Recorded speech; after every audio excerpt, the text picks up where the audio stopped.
a seleção brasileira ainda é esse dueto, Ancelotti e Vinícius Júnior, sempre tem, o Brasil sempre é favorito, a camisa não sei o que lá, mas em outras Copas a gente via muito mais empolgação. Mesmo a entrada do Neymar, na última partida, jogando 20 minutos, do ponto de vista da imprensa internacional, não é da torcida, né, nem do oba-oba, nem das redes sociais, imprensa internacional não causou esse furor.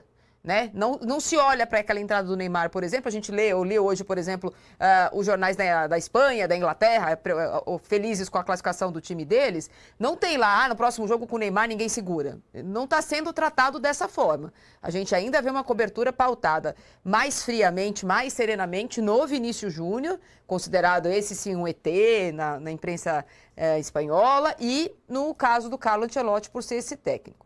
E aí, quando você chega e vê o Kento Shogai, jogador do Japão, perguntado pela seleção brasileira, Piperno, ele disse o seguinte: o Brasil já foi uma potência, mas e agora? Acho apenas a França, que a França é forte, a Argentina. Não tenho escutado muito sobre o Brasil, hoje em dia.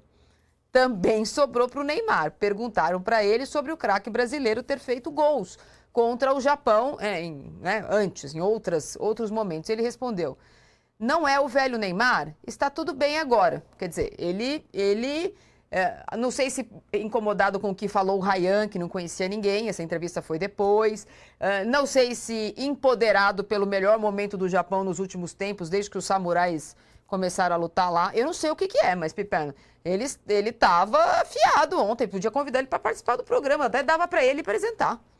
Eu vou falar um negócio para você, deve ter um cornetada lá no Japão também, né? E ele deve ser um frequentador assíduo lá desse programa, mas o fato é o seguinte, ele tem razão em tudo que ele falou. O nosso Kento Piperno aqui. O Brasil já não é mais o Brasil de outros tempos, é fato. O Neymar não é o velho Neymar, é verdade.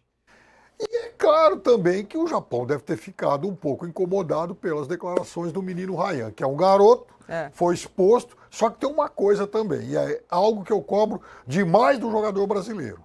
O jogador brasileiro precisa gostar de futebol.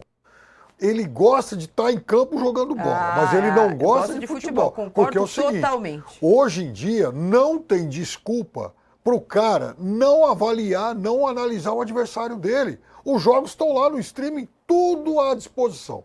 Então, é parte do trabalho do cidadão ir lá e falar, puxa vida, eu vou dar uma olhadinha. O zagueiro do Brasil, puxa vida, eu vou dar uma olhadinha como é a movimentação do atacante que eu vou ter que marcar. Ou então, o atacante do Brasil, puxa vida, eu quero ver como que se comporta o zagueiro japonês que eu vou ter que atacar. Então, não tem justificativa para alguém hoje, em 2026, falar assim, puxa, eu não conheço a seleção adversária que eu vou enfrentar na Copa do Mundo, que não é um amistoso qualquer, é um jogo de Copa do Mundo. Então foi muito infeliz o Ryan. Agora, isso também mostra a evidente perda de prestígio da seleção brasileira. O Brasil ainda é notícia em todos os veículos esportivos do mundo porque é o Brasil. Mas hoje, esse noticiário em relação à seleção brasileira, ele continua sendo respeitoso, mas não é aquela coisa de acabou a admiração. A admiração já era, ficou para outros tempos.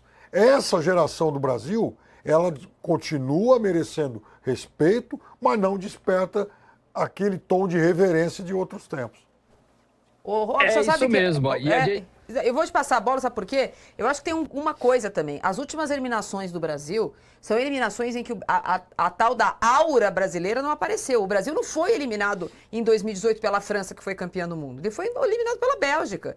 Depois, na Copa passada, o Brasil não foi eliminado pela Argentina. O Brasil foi eliminado pela Croácia, que depois foi dizimada pela Argentina. Então, uma seleção, por exemplo, como o Japão, fica pensando, também dá para nós, se deu para a Bélgica, se deu para a Croácia. Por que não pode dar para nós? E 2010 foi pela Holanda, né? O Brasil estava vencendo por 1-0 e depois tomou aquela virada lá em Porto Elizabeth, na África do Sul. Os jornalistas que estão aqui cobrindo também a Copa do Mundo, eles falam bem pouco da seleção brasileira. A gente já participou de outras coberturas, Marília, e assim, o Brasil era muito mais reverenciado. Se perguntava mais para os jornalistas brasileiros sobre a seleção brasileira. Como é que tá esse? Como é que tá aquele? Joga, não joga? Hoje, isso não existe. Isso não existe. E o que o jogador do Japão falou é a pura verdade, né? É a pura verdade. O Neymar não é mais o mesmo, a seleção não é mais a mesma, e o Japão tem expectativa de fazer um bom jogo e de se classificar. É a pura verdade do que foi dito. Então o Brasil não está mais nesse nível lá em cima. O Brasil tem a tradição, o Brasil tem a camisa. Isso, eu penso que não vai acabar nunca, até porque o Brasil é quem mais ganhou Copa. Agora, o time que veio para cá, o time que a gente viu jogar 3 partidas, esse time ainda não encanta. Pode encantar? Pode. Pode acertar? Pode. A Espanha também chegou com uma pegada e não está encantando. Pode acertar, né? Pode acertar. A Inglaterra, a mesma coisa, chegou com um pouquinho mais de peso e ontem fez o primeiro tempo enfadonho, né, contra o Panamá. Mas pode acertar. Então, assim, o Brasil não chega, não está nessa Copa como em outras vezes. Agora, isso também pode ser bom, né? O Brasil pode ser aí o patinho feio dos grandes, porque o Brasil é grande, e ir surpreendendo. Agora, eu penso que o Brasil tem que pensar passo a passo, gente. O Brasil não dá para o Brasil ficar pensando em semifinal, em quartas de final, em Inglaterra. Não dá, gente, não dá. A gente não tem certeza que o Brasil vai fazer uma boa partida contra o Japão e vai ganhar. É claro que a expectativa é essa, mas essa certeza não existe. Eu acho que essa história do Ryan, a gente precisa ver como ele vai reagir em campo. Me parece que ele tem pouca experiência e isso pode ser importante. E acho que os jogadores japoneses têm uma postura diferente. Se fosse contra um time mais malandro, ou como disse o Miller aqui pra gente ontem, mais bandido, Piperno, ele ia ser comido em campo amanhã. Claro. Porque eu não acho que o japonês vai fazer isso, o jogador japonês vai fazer isso com ele. Mas acho que, e nesse caso, ontem eu falei sobre a comunicação da seleção brasileira, eu acho que ele tinha que saber, mas acho que também ele tinha que ter sido preparado. Essa postura da seleção brasileira de colocar jogadores, teoricamente, que não estão ali no olho do furacão da seleção para falar, às vezes colocam eles numa situação que os jogadores mais experientes não cairiam, se fosse o Danilo de novo. A gente está falando dessa seleção, a seleção brasileira está junto há 22 dias, Piperno. Teve uma entrevista boa, a do Danilo. Todas as outras o Martinelli falando que pode ficar no banco, ou jogar, ou não jogar. Não tem uma grande entrevista da seleção brasileira. E aí, quando tem, na véspera de um mata-mata, é isso. Hoje vai o capitão, né? Vai o Marquinhos. Então, aí que tá o negócio. Então, hoje vai um jogador grande, um jogador de fato importante. Tem que ir o Marquinhos, tem que ir o Casimiro, o Vinícius. Esses caras tem que falar. O Alisson, que é um goleiro de 3 Copas do Mundo. Então, tudo bem. A primeira Pega o Felipe fase, Melo para marcar o Ryan hoje. Se fosse um Felipe Melo japonês, ele ia ser engolido nos primeiros 10 minutos. Já dava uma patada lá no começo e aí também ia testar o garoto, né? Se ele dá uma patada no Endrick, pode ser que no jogo, no lance seguinte, o Endrick dê uma cotovelada nele. Né? O Endrick eu gosto. Pois é. Mas vamos ver como o Ryan reage em relação a isso. Agora, de fato necessário esse tipo de treinamento prévio. Olha, você vai para essa coletiva, você vai falar, eles vão perguntar do outro time. Evidente, Você vai falar até da certidão de nascimento do cara, que você conhece tudo, admira e tal. Não vai esnobar, pelo amor de Deus. Ou que falasse do goleiro. Não, o Suzuki é excelente. Todo mundo sabe quem é o Suzuki. Não, o Suzuki é difícil fazer gol nele, mas vou me esforçar, quero fazer um gol pela seleção. Mesmo que use a lemolência carioca dele. Agora, para falar a verdade, não sei nada? Então, e depois tem uma coisa, se você não souber o nome de jogador japonês, pensa em nome de moto aí. Suzuki, Honda, sempre vai ter algum. Não, então pronto, sabe, não é. Olha só, mas até as entrevistas do Ancelotti estão sendo rasas. Rasas, bem rasas. Gente, até as entrevistas. Ele, assim, a gente até acha que pode ser pela dificuldade do idioma, mas o idioma também serve de uma muleta para ele não falar o que ele tem que falar. Talvez ele pudesse falar em italiano, que a gente entendia italiano, e aí ele poderia se aprofundar em alguma condição tática, em alguma condição de jogador. Ele só fala que o Brasil tem que melhorar, que está feliz, que é isso, que é aquilo, mas ele não se aprofunda também nessa seleção brasileira. Então, muito pouca informação, clareza, por isso que não dá para a gente confiar no Brasil. Eu fui no treino anteontem, e o Brasil treina hoje de novo, mas assim, você não vê nada no treino, você não consegue ver nada. Você vê uns abraços, você vê uns piques, você vê ali uma movimentação, você vê pouca coisa de efetivo no treino. Ele falou também lá atrás, não sei se vocês se recordam, o Ancelotti falou da força das bolas paradas da seleção brasileira. Alguém viu isso?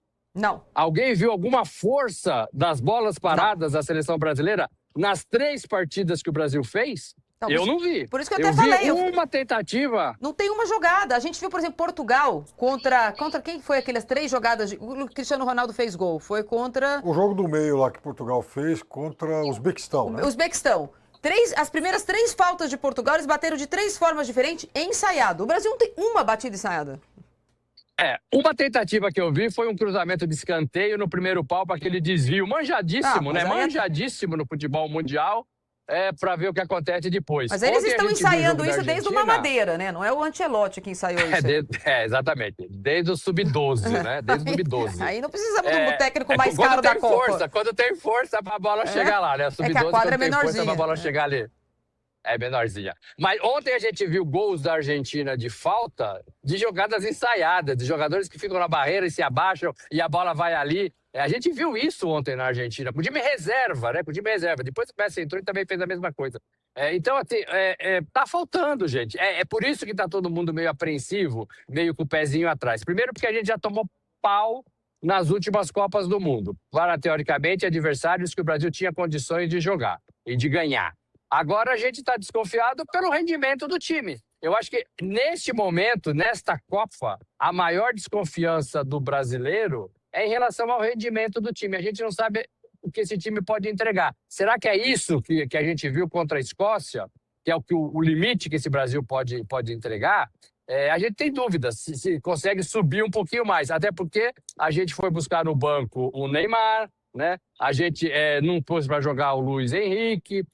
Então, tudo isso faz o torcedor, no meu modo de ver, até agora nessa Copa do Mundo, ficar com um pezinho atrás em relação ao rendimento do Brasil. Aqui no nosso chat, no YouTube do Metrópolis, primeiro eu vou falar do YouTube do Metrópolis, depois eu vou trocar para o Metrópolis, porque, Piperno, a gente existe no metaverso, a gente está no Fast TV, a gente está no Metrópolis, a gente está no Metrópolis TV. E eu tenho 3 filhos e marido. E ligar para minha mãe, minha filha, não é fácil não, o negócio é tenso, ó. O pessoal aqui tá falando assim, ó, o Nelson, pode passar pelo Japão, mas vai ter que fechar bem a defesa e jogar mais sério. Anota esse ponto aí, porque eu queria ver que se a gente teve alguma evolução defensiva, levando em consideração que ninguém estou bola contra nós. O Marcel também tá aqui com a gente, mandando bom dia, parabéns. A Elo fala o seguinte, para o Brasil ter essa confiança, tem que deixar de ouvir os jornalistas. Ela está falando que a gente está criticando demais. O Lelo Amaral fala, amanhã é o primeiro grande teste, precisa marcar bem no meio de campo, proteger as laterais. Bom, tem que convocar outras pessoas então, Lelo. Coletivamente, não penso que o Brasil é melhor que o Japão. Muito por conta do físico e por conta do entrosamento. A Nádia diz, se ganhar do Haiti e da pior Escócia de todos os tempos, credencia o Brasil a continuar competindo na Copa do Mundo, é até possível uma final para querer enganar. Quer dizer, já está falando sobre a nossa enquete. O pessoal que está votando que o Brasil vai chegar à final está iludido com o que aconteceu nos últimos jogos. E o Júnior Ricardo, Piperno, disse o seguinte, acho que a falta de prestígio do Brasil é em termos coletivos e resultados ruins na Copa, mas ainda temos jogadores talentosos disputados na Europa, embora na seleção não joguem a mesma bola. Na verdade, Piperno, a gente tem o atacante do Real Madrid, a gente tá machucado, mas tem o atacante do Barcelona. Mas em outras Copas a gente falava assim, vai jogar na seleção, vai ser vendido por 100 milhões. Olha, depois dessa Copa aí, por enquanto, ninguém vai ser vendido por nada, Piperno. Na Copa de 22, né, se você pegar, por exemplo, o prestígio e o valor de mercado dos jogadores do Brasil que chegaram àquele Mundial e comparar com os da Argentina, o Brasil era uma seleção muito mais valiosa e de prestígio. A maior parte, quase todos os jogadores brasileiros, eles jogavam em times grandes, tá? No caso da Argentina, nem sempre. E deu no que deu. A Argentina formou um conjunto, um time melhor. Dessa vez, alguns dos nossos amigos chamaram atenção para as individualidades. Então, por exemplo, o Brasil começou um ataque, tinha um do Real Madrid, um do Barcelona, Rafinha, que é o jogador do Manchester United, só jogador, o Rafinha do Barcelona, o Matheus Cunha lá do Manchester, só jogador de time caro. E, de repente, a gente viu que não tinha exatamente um time. De novo, então você tem várias individualidades. E alguns dos nossos amigos chamaram a atenção para isso. Então, só que nós temos muitas individualidades, mas nós temos, dessa vez, diferente de todas as outras Copas, grandes carências que a gente não conseguiu resolver. Ou seja, o Brasil chega a uma Copa do Mundo sem ter laterais, né? E o Douglas Santos, que foi até um achado do Ancelotti, um jogador pouco badalado, tá aí quebrando o galho e tal, tá funcionando enquanto marcador. Ponto. Nós não podemos exigir mais dele porque ele não pode entregar. Eu espero que ele marque bem, porque o Japão, aliás, é forte pelo lado dele, e só isso. Agora, uma das nossas amigas aí, ela chamou a atenção, que eu achei engraçado, por fato de que o Brasil enfrentou a pior Escócia de todos os tempos. Que isso, você classificou para a Copa depois de 26 anos. Pois é, mas você sabe que acho que em Copa do Mundo é a pior Escócia, porque eu estava olhando as escalações das Escócias de outros tempos que enfrentaram o Brasil, e a primeira, por exemplo, que empatou 0-0 lá atrás, em 74, tinha em campo o Kenny Dalglish, um ídolo eterno do Liverpool, e no banco o Denis Law, que um dia, quando mais jovem e tal, tinha sido bola de ouro. Então, olha a qualidade daqueles escoceses e desses que estão jogando agora, né? Mais do que jogadores, a gente tem que superar os nossos traumas, né? Então, acho que a gente tem que superar o trauma dos 26. Mais do que jogadores, a gente precisa ter jogadas, é ter triangulações, é ter passes, é ter profundidade. A gente tem o Vinícius Júnior, gente. A gente tem o Vinícius Júnior rabiscando ali pelo lado esquerdo e fazendo as melhores jogadas. Ele tá sobrando tanto que até gol de cabeça ele fez. E não é o forte dele. Ganhou aí um presente do Ancelotti numa aposta que ele fez na concentração. Mas você entende, Piperno, assim, os jogadores, paciência, é o que o Mister levou para a Copa do Mundo. Sem laterais, sem meio-campistas, alguns atacantes duvidosos, que não renderam, né? Não que são duvidosos, mas que não renderam na Copa do Mundo, que não renderam na seleção, que pegaram a camisa da seleção e ficaram deslumbrados com a camisa da seleção. A gente precisa ter jogadas. É isso que a gente espera nesses treinos secretos que o Ancelotti faz. A gente vai ver o jogo contra o Japão e a gente espera ver alguma coisa que a gente não viu ainda contra Marrocos, que a gente viu pouco, contra o Haiti, e contra a Escócia. É isso que a gente espera, porque a dificuldade, o grau de dificuldade daqui para frente vai aumentando. Claro que vai. Todas essas seleções também estão confiantes. Todas essas seleções que passaram, elas tendem a melhorar. A Espanha tende a melhorar, a Argentina tende a melhorar, a Noruega tende a melhorar, todo mundo tende a melhorar, o Japão tende a melhorar. É claro que isso é normal. E a gente quer que o Brasil melhore também. O Brasil tende a melhorar? Sim, tende a melhorar. A gente não está dando informações aqui, como disse a nossa amiga, fora da realidade. A gente está muito pezinho no chão. A gente não está nem pachecando e nem falando que a seleção é péssima. A gente está muito pé no chão com o que a gente viu, com o que a gente analisou, com a experiência que a gente tem, vocês, eu aqui, e com o que o Brasil está mostrando em campo. O Brasil tem o Vinícius Júnior em alta e o Brasil tem o Ancelotti em muito crédito numa Copa do Mundo, na Europa, no futebol mundial. É o que a gente tem por hora nesta Copa do Mundo. Para dizer que não falei só dos dois, dá para dizer da evolução do Matheus Cunha. Ele voltou para o time e não saiu mais. Ele ajudou o Brasil a jogar melhor. Fez gols. Eu acho que vou repetir o que eu falei, porque eu acho isso mesmo. A entrada do Matheus Cunha facilita o jogo do Vinícius Júnior. Não é que ele é tão maravilhoso que ele pode ficar no banco. Eu acho que a entrada dele facilita o jogo por aquele lado, dá o Vinícius Júnior um jogador que se joga mais aproximado. Porque quando jogou o Vinícius Júnior com o Rafinha ou o Vinícius Júnior com Igor Thiago, eles não fizeram uma dupla. Eu não estou dizendo que é uma dupla de ataque, mas eles quase funcionam como uma dupla de vez em quando, e aí o Ryan ficava mais. Então eu acho que facilita o jogo do Vinícius Júnior. A Brunella fala o seguinte: me preocupa a falta de intensidade em recuperar a bola ainda no campo de ataque, que é a melhor valência do Brasil. Acho que depois ele desiste um pouco. Quando eles precisam correr para trás, é um Deus nos acuda. Isso é verdade. O Brasil sobe a marcação e quando ele faz isso, ele dá o corredor. É quem deu o corredor para o Haiti, Piperno. Aí deu corredor para a Escócia também. Não fomos tão testados assim. Mas não é só a Brunella que está empolgada. Tem mais gente aqui falando, o Brasil só perdeu um jogo. O Leonardo Fiodormo fala, o Brasil só perdeu uma vez para o Japão num amistoso e 8 vitórias nossas. Acredita, Brasil. Eu acho que Leonardo pode ser um pseudônimo de Enzo Marcos, porque eu não conheço brasileiro que esteja mais empolgado do que o nosso produtor Enzo Marcos. Ele produziu para nós uma arte. Números mentem, sabe, Pedro? Sabe quando você faz assim com os números? Não Dizendo tem que que não, o os números Brasil e as bate, cartas. o Brasil tá ótimo no confronto direto contra qualquer um, é nós, é tetra não, é hexa. Vamos ver aqui a arte. Ai, não posso virar, peraí. Eu tô com torcicó. A Copa do Mundo, ela cobra dos mais velhitos. Eu tô entre os mais velhos. E o Neymar, nós estamos meio... Só 20 minutos, Piperno, para jogo. Faltam 5 jogos pro hexa. Então já passamos pelo Marrocos, pelo grande Haiti, pela melhor Escócia de todos os tempos, viu, Enzo? Não fica bravo comigo. E agora a gente vai pegar o Japão da era dos samurais. Se pelo menos fosse escocês envelhecido, né? Nós estamos que estamos. E aí, cadê a arte que batemos de frente? Não temos essa?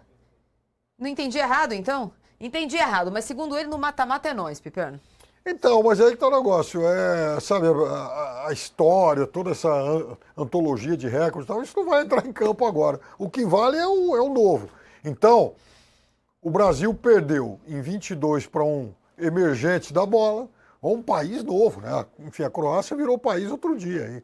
Por sinal, já fez 2 semifinais consecutivas e uma final em 18. Mas, enfim, o Brasil perdeu para um emergente em 22, perdeu para um emergente em 18. Não, Piperno. Não vou Tô nem tentando falar. levantar a bola aqui. Tomou um 7-1. Difícil. Tomou, Não, Piperno. perdeu para Holanda. Calma. Perdeu para França. Quer dizer, então a gente perdeu para a França, uma potência. Perdeu para a Holanda, quase uma potência. E tomou uma sacolada em 14 e perdeu para 2 emergentes. Ou seja, a gente tem perdido para tudo quanto é status de seleção. Só falta agora perder para o Japão. Aí ia ser até mais doído do que as anteriores. Porque o Brasil está acostumado a ter jogadores também que decidem. A Marília falou do Matheus Cunha, eu penso igual ela. O Matheus Cunha resolveu o problema do Ancelotti no ataque e no meio de campo. Resolveu 2 problemas do Ancelotti nessa Copa do Mundo. Mas é um trabalhador, é um operário. A gente tem muitos jogadores bons que estão fazendo obra, né? Obra. Então, tem que ficar aqui nessa parte do campo, é aqui que eu vou ficar. Você só tem o Vinícius que faz alguma coisa um pouco diferente. É isso que eu digo, o Brasil precisa... Porque senão é fácil marcar. Amanhã o Japão certamente vai colocar gente ali mais perto do Vini Júnior. Se não funcionar aquele lado esquerdo, o que o Brasil tem? O Brasil tem uma aposta num garoto de 19 anos que não conhece nada, absolutamente nada, sobre o time japonês, o Ryan. O Brasil tem o Paquetá amarrado naquele pedaço esquerdo do campo. E aí o Brasil tem a saída de bola com Casemiro e com Bruno Guimarães. Eu até espero mais o Bruno Guimarães, é verdade. Eu acho que ele pode dar essa mobilidade. Mas pensando no time titular, você tem essas opções. E aí você tem o Matheus Cunha tentando se movimentar para ajudar, ora o Vinícius pela esquerda e ora o Ryan pela direita. É isso que o Brasil tem. Se você amarra as pernas do Vini Júnior, acabou o Brasil, gente. Acabou o Brasil. O Paquetá vai ser esse cara, de uma hora para outra ele vai assumir esse papel. O Matheus Cunha sozinho não vai fazer isso. Não vai fazer isso. É muito bom, mas não vai fazer isso. E o Ryan muito menos, né? O Ryan muito menos. E aí você vai depender dos dois volantes da seleção brasileira para armar o time. Então é isso que a gente cobra quando a gente fala que está faltando alguma coisa para essa seleção brasileira. São bons jogadores, mas essa seleção não tem graça. Essa seleção não tem carisma, essa seleção não tem pegada. É isso que está faltando para a seleção. Pode ser que contra o Japão melhore e a gente veja uma outra seleção. Afinal, treinou 3, 4 dias a mais. Mas precisa apresentar isso dentro de campo. A gente ainda não viu contra Marrocos. A Holanda vai pegar o Marrocos, aliás, né? A gente não viu contra Marrocos, não viu contra o Haiti e também viu um pouquinho contra a Escócia, mas o adversário era muito fraco. O Lelo Amaral, ele lembra que talvez a gente, numa mensagem aqui, ele lembra que talvez a gente não tenha tanta noção do que pode ter de evolução, porque a gente não pode assistir aos treinos, como o Robson sempre fala, quando chega lá, são os 15 minutos iniciais, depois fecha, eles treinam e a gente vê pouco. O que acontece muito aqui no Brasil, né? Nossa cobertura de clube, os jornalistas que estão lá estão muito acostumados com esse tipo de cobertura e esse tipo de apuração, porque é a nossa nova realidade no Brasil. Sim. Treino fechado é a realidade do Brasil. Então, o jornalista é treinado para ter fonte, para ligar, para saber o que está acontecendo. E mais do que isso, e eu acho isso uma grande burrice da modernidade da cobertura, quando você assiste treino e o time não performa no jogo parecido com aquilo, mesmo quando os treinos são com câmeras fechadas, como era na minha vai treinar bola parada, não pode filmar. Não, a gente deixa vocês assistirem, mas não pode falar, é tudo off. Tudo bem. O problema é que quando você não assiste treino e você só assiste jogo, você fica com uma impressão do trabalho do treinador baseada naquilo que você está assistindo, em 90 minutos. Em relação à bola, por exemplo, jogada ensaiada. Se você não vê nenhuma no jogo, Piperno, é porque o treino está falho nisso. Eu acho que... Concordo que fica muito difícil para a gente tentar adivinhar o que está sendo feito. Agora... Eu também, uma vez eu me lembro que acho que foi o jornal Folha de São Paulo, né? Era proibido filmar treino e tal. E no outro dia enfim, o jornal publicou uma espécie de uns croquis. Eu trabalhava lá. Então, essa época era muito divertido. Os caras proibiam filmar no dia seguinte aquelas artes lá. Agora, hoje, você não tem a menor ideia. O Robson tá lá, ele conhece meu irmão mais novo também, tá lá. Tem uma informação, por exemplo, dos setoristas da seleção brasileira sobre treinos mais intensos ou menos intensos. E que há um pedido, até por uma preocupação de contusões que estão acontecendo nessa Copa, fim de temporada, calor extremo, para que o treino seja menos intenso. É compreensível que isso aconteça. Claro que é. Mas aí você vai para um jogo mais intenso, Piperno, aí também, não sei. Sabe, você não sabe se você morde ou se você assopra. O Brasil, pela segunda vez nessa Copa, vai pegar um time que gosta de ficar com a bola. Aconteceu com o Marrocos. O Brasil sofreu. Então, para eu ter certeza que houve evolução, o Brasil vai jogar com um time que gosta de ficar com a bola e o Brasil vai roubar a bola desse time e vai ficar com a bola. Isso vai acontecer, Robson? A expectativa é essa, né? Agora, o treino intenso, a gente não vai ver mais isso até o fim da Copa. O que está acontecendo é a possibilidade de movimentação, é a possibilidade de jogadas ensaiadas, é a possibilidade de agrupamento, de profundidade, por exemplo, com o Rayan. Muito provavelmente o Rayan vai ser mais explosão nessa partida. Ele não mostrou isso contra a Escócia, ele vai ser mais de explosão. Ele estava muito preocupado em voltar para marcar o setor direito ali do Brasil. Então, a gente imagina que isso aconteça. Agora, treinos pesados para melhorar condicionamento, só o Neymar está fazendo, e a gente tem que ver até que grau ele está fazendo, e o Rafinha vai fazer uma coisa desse tipo quando ele melhorar da contusão na coxa. Ele não foi para Houston, ele ficou em Morristal treinando exatamente como a seleção fez com o Neymar, que também não foi para o segundo jogo. Então, eles estão apostando que ainda é possível tentar recuperar o Rafinha, que passa a ser reserva, pelo menos por hora, né? Por hora.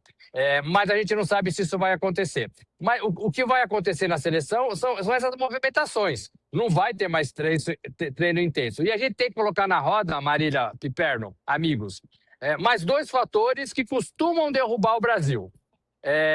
Um é a prorrogação. O Brasil vai ter mais 30 minutos em caso de empate. Contra Marrocos, por exemplo, se tivesse acabado ali 1-1, o Brasil teria que jogar mais 30 minutos e se empatasse ia ter os pênaltis. Os pênaltis costumam também derrubar o Brasil. O Brasil, é bem verdade, foi campeão do mundo pela primeira vez, né, na história da FIFA, da Copa, numa cobrança de pênalti em 94. Mas perdeu em 86, quase perdeu em 2014 por Chile. Tem essas situações, né? Perdeu para a Croácia na última Copa do Mundo. Então, são dois fantasmas que assombram a seleção brasileira. O condicionamento físico de alguns jogadores com mais esses 30 minutos e as cobranças de pênaltis, que são bem legais quando não é a seleção brasileira, quando não é o nosso time. Olha, nossa audiência tem a maioria pé no chão. A Dedé Markmann cobra, mas não tem nada para falar de bom da seleção. Bom, mas nós falamos. Vinícius Júnior. Vinícius Júnior é o de bom da seleção. Matheus Cunha parece ter resolvido. Evidentemente, a gente tem uma amostra de 2 jogos fracos. O Bruno Guimarães fez um bom jogo agora contra a Escócia, melhorou. A dupla de zagueiros começou meio, deixando desconfianças lá contra a Marrocos, mas depois acabaram, de alguma forma, se acertando. Foi o Brasil que só tomou um gol, embora os adversários tenham criado chance. Veja, não é um time nota 0. Agora, está bem longe de ser um time nota 10. Não, acho que nós estamos no 6,5, 7. Eu acho que a gente passa... Enfim, ganhou lá, um pontinho na média desde o começo da Copa. O que é satisfatório. a gente tem aqui o Zico, talvez o grande plantador, né? Semeador do futebol no Japão, reconhecido por isso, idolatrado não só pela torcida do Flamengo, mas pelos japoneses, falou sobre esse confronto de amanhã. O Zico já foi técnico do Japão no banco, Piperno, contra o Brasil. Lembra? 2006. 2006. Vamos ouvir o Zico, acho que é uma das pessoas mais queridas do futebol. Eu não conheço ninguém que não goste do Zico. Zico, um beijo pra você. Aqui a última pergunta, aproveitando o momento de Brasil e Japão na Copa do Mundo. A pergunta é direta, o coração está dividido ou não tem dúvida? É Brasil na cabeça? Não, é Brasil. Pô, tu quer pior do que ser treinador do Japão contra o Brasil? Eu fui 2 vezes, então agora, meu filho, se o Brasil ganhar, ótimo, que eu sou brasileiro, se perder, eu não vou ficar triste não, porque futebol japonês tem um pezinho da família Coimbra lá. Ó, a declaração foi feita ao portal Coluna do Fla, né? Entrou ali o crédito, queria agradecer eles por essa entrevista. Ô, Pipeno, você vê? Não tá dividido, mas tá dividido. Tipo assim, olha, eu vou torcer, mas também se perder eu não vou ficar tão triste, né? Claro, o futebol japonês, ele deve muito ao Zico. Zico, né, nos seus tempos de Kashima Antlers e depois de seleção japonesa, ele fez realmente história. O futebol do Japão é um pré-Zico e é outro pós-Zico. Quanto a isso, a gente não tem a menor dúvida. O Zico é realmente um ídolo nacional do futebol japonês. Aliás, quando o Japão começou a se projetar a jogar a Copa do Mundo, tinha, por exemplo, um jogador brasileiro naturalizado japonês, o Rui Ramos, que é um jogador hoje pouco falado, mas foi o primeiro brasileiro que se naturalizou e jogou uma Copa do Mundo pelo Japão. Então há essa ligação muito umbilical. E é por isso também que eu sempre achei que o Japão, quando enfrentava o Brasil, tinha algum complexo de inferioridade. Respeitava demais. O Japão respeita mais o Brasil do que, por exemplo, Marrocos. Marrocos vai jogar contra o Brasil e não está nem aí. O Japão, pelo menos, encara o Brasil com um pouco mais de solenidade. Talvez essa geração japonesa, que é uma geração já criada no futebol europeu, não tenha esse vínculo sentimental com o Brasil, o que, de certa forma, é pior para nós. Além disso, ele não abriu só o campo e melhorou o futebol do Japão, ele abriu um mercado para técnicos brasileiros, Piperno. O que tem de técnico brasileiro que ganhou em iene nos últimos 20 anos por conta do Zico não tá de brincadeira. Oswaldo de Oliveira, o Carilli, Nelsinho Batista. Tem um monte de técnico brasileiro falando japonês fluente. O Zico é aquele personagem do filme Samurai, né? Ele fica lá dentro, aí ele sai de lá um verdadeiro samurai, né? E é exatamente isso. E o Zico foi com uma proposta, né? O Zico foi com uma proposta de ensinar, de orientar, de melhorar, de gerir. E ele conseguiu fazer tudo isso. Diferentemente do Pelé quando veio para cá, para os Estados Unidos. O Pelé veio para jogar, para ganhar dinheiro, para esticar a carreira por mais alguns anos. Mas ele não se preocupou em ensinar, em organizar. O Pelé não fez isso nos Estados Unidos. O Zico fez no Japão. É por isso que o Japão deu esse salto e o Japão é um time, uma seleção, um futebol melhor do que era antes do Zico. Agora, o Zico não demonstrou nem muita alegria e confiança. Isso é uma percepção minha, não é informação. Com a seleção brasileira, e ele falou também que não vai ficar triste, né? Se o Japão ganhar, se o Japão continuar na Copa do Mundo. Então, dá a entender que é jogo parecido, que é jogo de iguais nesse momento na Copa do Mundo. É o seguinte, eu queria microfonar, Pipeno, o jornalismo e a nossa carreira é feita de grandes coberturas, grandes furos e grandes entrevistas, certo?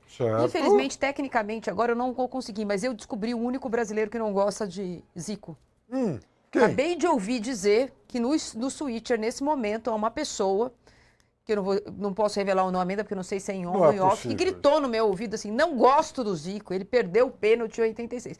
Então eu prometo, vai fazer parte do meu currículo das melhores entrevistas que eu fiz na vida, nas redes sociais do Metrópolis, logo depois desse programa ou nas próximas horas, haverá uma entrevista minha com a única pessoa que eu conheci nessa encarnação que é capaz de dizer que não gosta do Zico, porque o jornalismo esportivo é feito da gente semear haters. E eu não vou ter só eu haters, eu só você haters. Vamos dar haters para Enzo Marcos. Falei quem é. Que coisa incrível, hein? Que sujeito rancoroso, né?